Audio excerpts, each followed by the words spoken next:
बदनावर विधानसभा में आज कांग्रेस प्रत्याशी समर्थन में पूर्व सीएम कमलनाथ ने आम सभा को संबोधित किया और मुख्यमंत्री शिवराज सिंह चौहान पर निशाना साधते हुए कहा कि शिवराज जी तो झूठ बोलते हैं और ऐसा झूठ बोलते हैं कि झूठ को भी शर्म आ जाए। और कहा कि शिवराज जी अच्छी एक्टिंग कर लेते हैं, कभी लेट जाते हैं मंच पर तो कभी घुटने टेक लेंगे और कहेंगे जनता मेरी भगवान है। अरे शिवराज जी, आपका तो माफिया भगवान है। आपने किसानों और नौजवानों के साथ अन्याय किया है।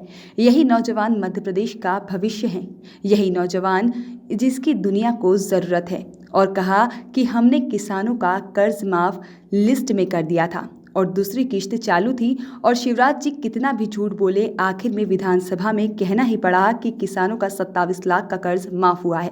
शिवराज जी, आपका झूठ तो पकड़ा गया, लेकिन आने वाले समय में देख लेना, अगर कांग्रेस की सरकार बनेगी तो हर किसान का 2 लाख रुपए तक का कर्ज माफ करेंगे। और कहा यह चुनाव सच्चाई और झूठ का चुनाव है और जनता से कहा कि अपनी अपनी कमर कस लीजिए, तो बदनावर का नया इतिहास बनने जा रहा है। जैसे छिंदवाड़ा मेरा है वैसे बदनावर भी मेरा है। का जन्म कर्जे में होता है, उसकी मृत्यु कर्जे में होती है। हमने शुरुआत करी, कर्जा माफ की। आप सब गवाह हैं, कितने हजारों किसानों का कर्जा माफ किया। शिवराज सिंह जी झूठ बोलते हैं, रोज झूठ बोलते हैं। अब क्या करूं, ये तो झूठ को भी शर्मा देंगे, ऐसा झूठ बोलते हैं। मैंने सोचा था शिवराज जी सबक सीख गए होंगे 15 महीने घर बैठ के, पर कभी तो कितनी एक्टिंग कर लेते हैं, कभी लेट जाएंगे मंच पर, कभी घुटने ठेक लेंगे, कहेंगे कि जनता मेरी भगवान है। शिवराज जी, आपका तो माफिया भगवान है।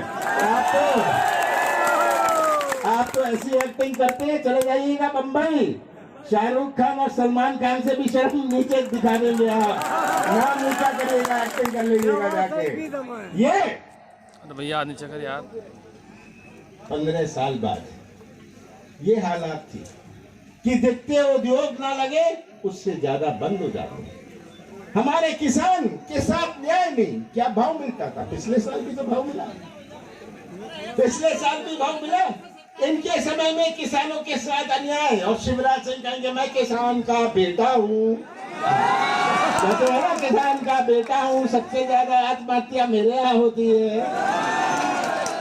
तब कहेंगे मैं मामा हूँ, सबसे ज्यादा महिलाओं पर अत्याचार मध्य प्रदेश में होता है। शिवराज सिंह जी मामा है। अब तो पता नहीं क्या कह रहे हैं अपने आप को, आपको टाइगर तो कह रहे हैं। ये आज हमारे कृषि क्षेत्र में एक नई क्रांति आए। मेरा प्रयास था, हमने शुरुआत करी थी पहले किस्त में, दूसरा किस्त चालू था, और शिवराज जी जितना भी झूठ बोले विधानसभा में कहना पड़ा कि लगभग 27 लाख किसानों का कर्जा माफ हुआ। और शिवराज सिंह जी, आपका झूठ तो पकड़ा गया। अब आगे आने वाले समय में देखिएगा, जब कांग्रेस की सरकार बनेगी, हम हर किसान का कर्जा माफ करेंगे। 2 लाख। आज हमें किसानों को आर्थिक दृष्टि से मजबूत बनाना है। हमारे किसानों के साथ न्याय हो, उन्हें अच्छी कीमत मिले, किसानों को मुआवजा मिले। कितनी बारिश हुई, किसान आज मुआवजा के लिए तरस रहे। 8 दिन में आपने खाते में पैसे डाल दिए थे प्राकृतिक आपदा के 8 दिन में। ये सब बात आप सबके सामने है। तो तब सबसे बड़ी चिंता मुझे इन नौजवानों की है। ये नौजवान जो बैठे हैं, यही नौजवान हमारे मध्य प्रदेश का निर्माण करेंगे भविष्य में। यही नौजवान जिनकी दुनिया कुछ और, हमारे बुजुर्गों की दुनिया कुछ और थी, आज के नौजवानों की दुनिया कुछ और है। सही बात। आज का नौजवान में एक ज्ञान है, आज का नौजवान में एक अपनी सोच है। आज का नौजवान कोई ठेका नहीं चाहता, कोई कमीशन नहीं चाहता, वो तो व्यवसाय का मौका या अपने हाथों को काम चाहता है। 15 सालों में जितने उद्योग मध्य प्रदेश में लगे नहीं, उससे ज्यादा उद्योग बंद हो गए। कोई मध्य प्रदेश में आता नहीं। हमारा प्रदेश 5 प्रदेशों से घिरा हुआ है। एक मैन्युफैक्चरिंग हब हो सकता है।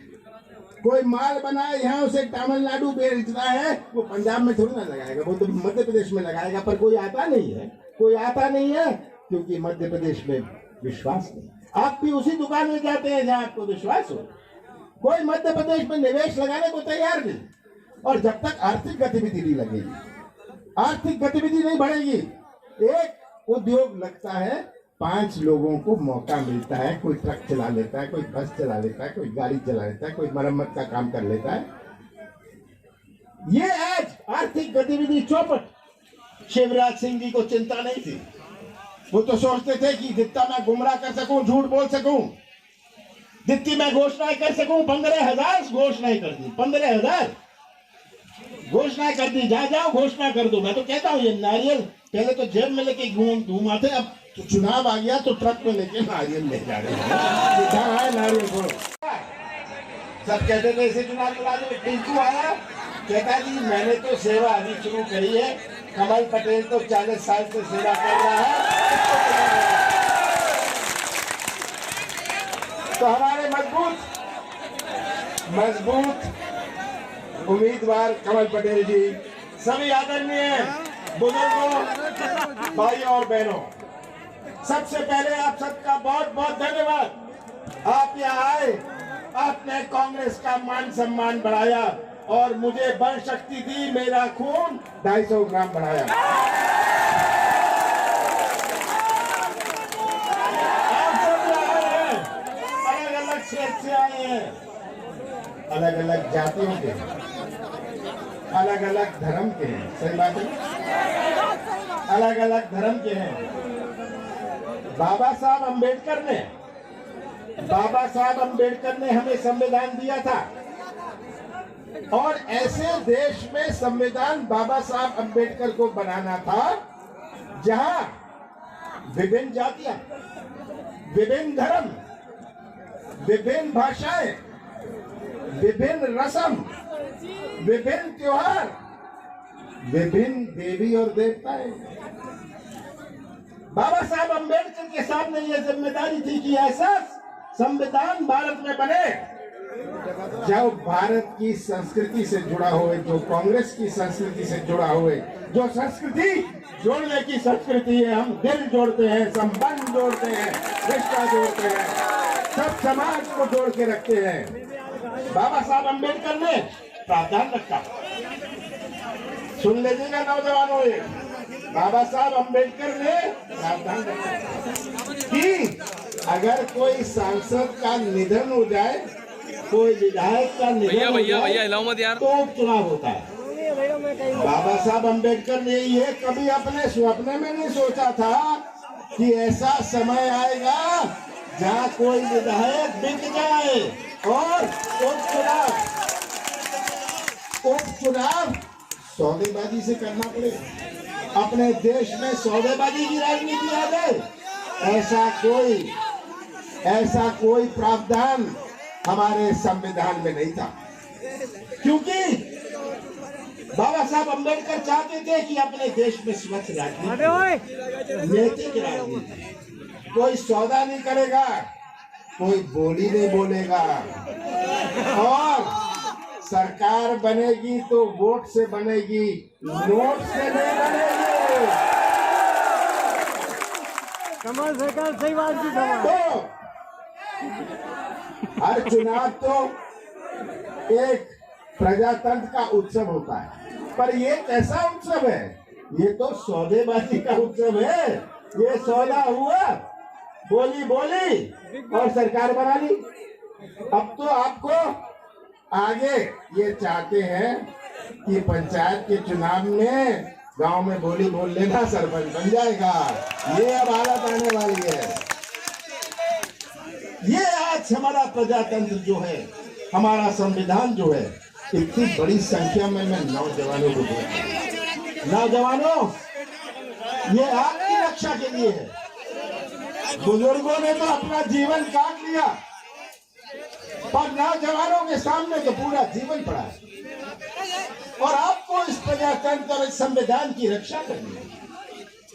15 साल पहले तो 15 साल के बाद आपने फैसला किया, और कांग्रेस की सरकार बनाई थी मध्य प्रदेश में, मध्य प्रदेश के मतदाताओं ने बनाई थी। 15 साल बाद मैंने दिसंबर 2018 में शपथ ली। 15 महीने कांग्रेस की सरकार चली, जिसमें से 2-2.5 महीने तो लोकसभा चुनाव और आचार संहिता में गया। 1 महीना सौदेबाजी में गया। 11.5 महीने थे जहां कांग्रेस की सरकार ने अपनी नीति और नीयत का परिचय दिया।